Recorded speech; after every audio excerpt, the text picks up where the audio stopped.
The apex of the special art I want to teach you, she began, is called the abstract flight, and the means to achieve it we call the recapitulation. She reached inside the cave and touched the left and right sides of my forehead. Awareness must shift from here to here, she said.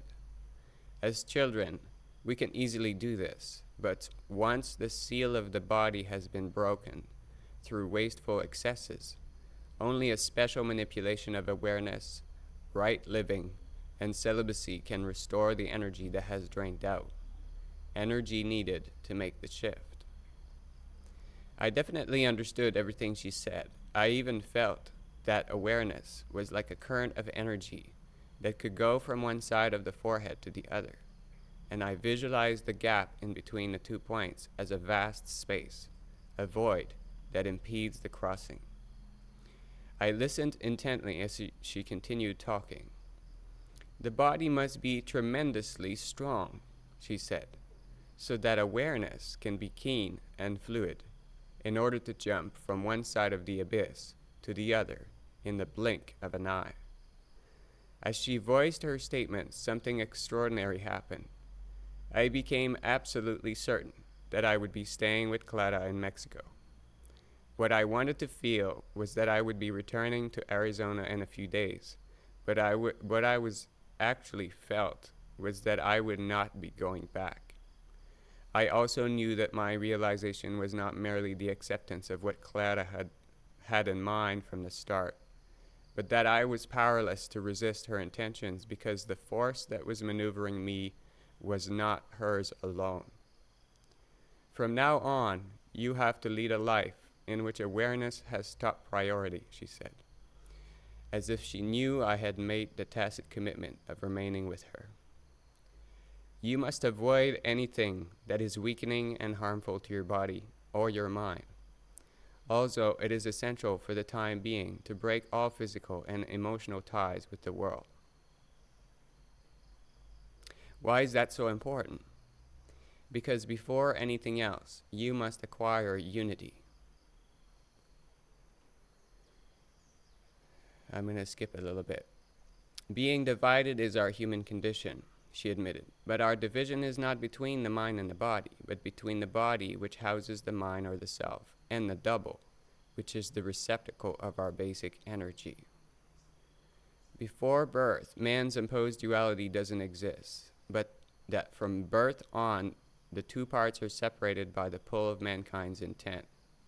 One part turns outwards and becomes the physical body, the other inward and becomes the double. At death, the heavier part, the body, returns to the earth to be absorbed by it, and the light part, the double, becomes free. But unfortunately, since the double was never perfected, it experiences freedom for only an instant before it is scattered into the universe. If we die without erasing our false dualism of body and mind, we die an ordinary death. Silence is a passageway between worlds. When our mind stays silent, incredible aspects of our being emerge. Starting from that moment, a person becomes a vehicle of intent, and all his acts begin to ooze power. So a sorcerer doesn't fall in love with the world, he falls in love with the abstract, which contains the world. So there's a really good exercise, which may be scary, but it's describing encounters with the Nagual. And I've been doing it the last few nights, which is to go through all the people that we hold dear and not focusing on how or when or why, but to go through their death. And so to be in that space, and so I'll go and I'll take it all the way, and for me, everyone will be dead. And when I get to that space, really there, and then I start realizing that also I am dead, then I start really to touch the mother. And then all of these colors, which is really what we are, we're different colors of the all, are are there. So by trying to hold on to them here, I lose them forever here. We are all going there. And so we are all always there also. So there's different levels of being, and this is a heavy realm. But the irony is that the absolute can never be reached from any point of the manifest in manifested terms, but that the mother is still available to any being, any all the way down to the densest of all realms. If that being is able to accept the silence, and then that sort of mysterious link, which can't be explained and can't be reasoned with, is established from the densest of all manifestation to the unmanifested mother of all. Yeah, when Ketu has fully swallowed the sun.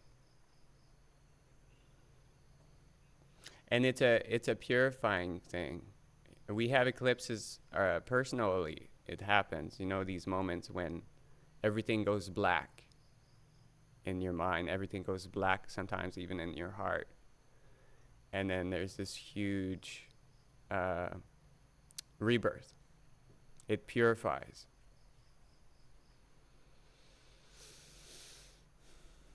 That's beautiful. So now you'll see what kind of memories maybe it wants to bring back.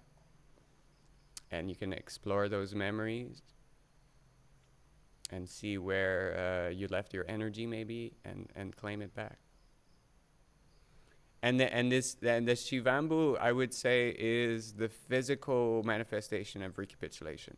It's claiming our heritage. So when we recapitulate, here I'll read this part because it's from Armando Torres, and I love this book. This book is going to be the basis of my book. So this is Carlos. He maintained that in essence, to recapitulate, here, let's go back a little bit. The consequence of stagnation is that the person ceases to be himself. When being pressured by the chain of decisions that he has made in his life, he can no longer act in a deliberate manner, and he becomes entangled in the circumstances. This situation can escalate to the point of mental and physical illness and can only be resolved through recapitulation. He maintained that in essence, to recapitulate consists of making a list of wounds caused by our interactions. The next step is to travel back to the moment when the events took place, in order to reabsorb what belongs to us and return what belongs to others. The warrior begins rewinding his day. He reconstructs conversations, deciphers meanings, remembers faces and names, looks for shades and insinuations, dissects his own emotional reactions and those of others.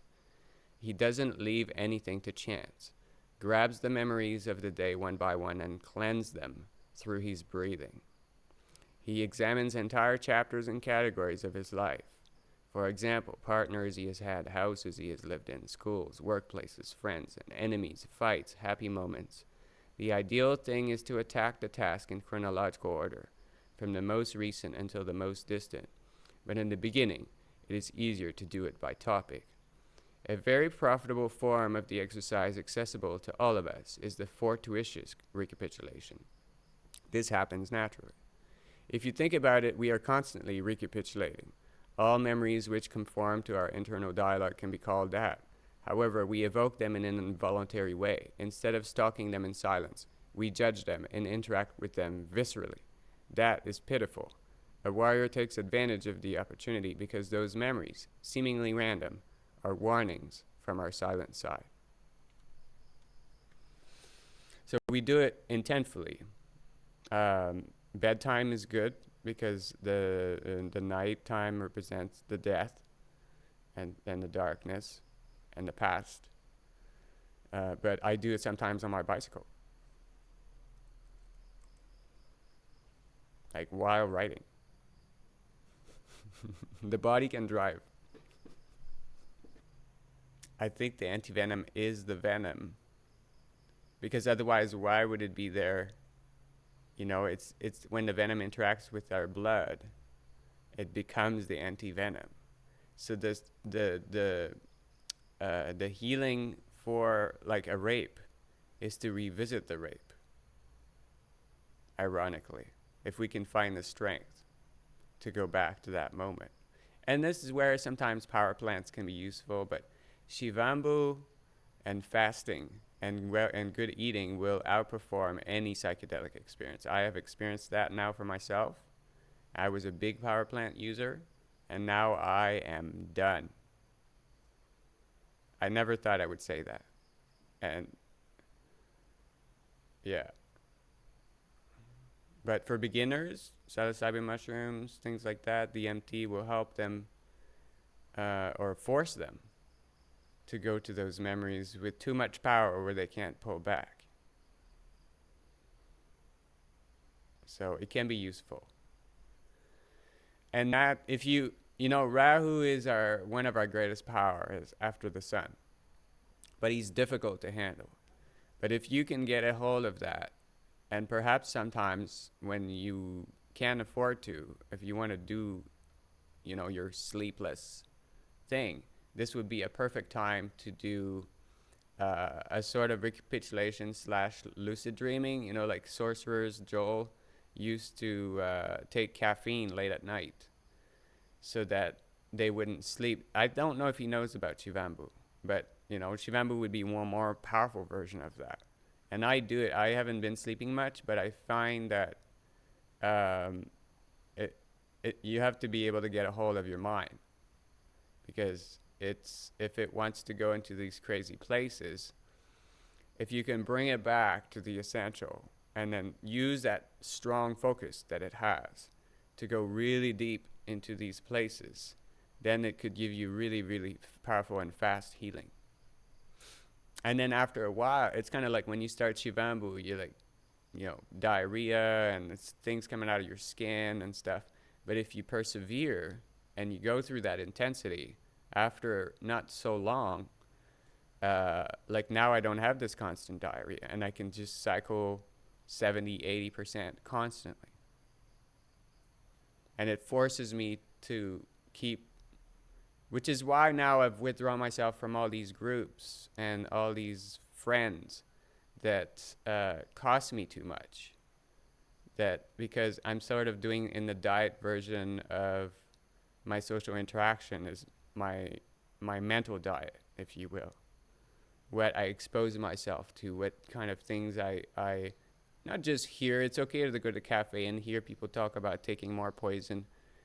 It's actually an exercise for me to be able to stay in my silence, because I used to want to intervene all the time.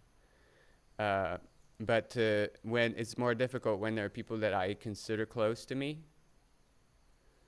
And so this is difficult for me, and I know it's going to come back, and I know that I'm going to have to put boundaries.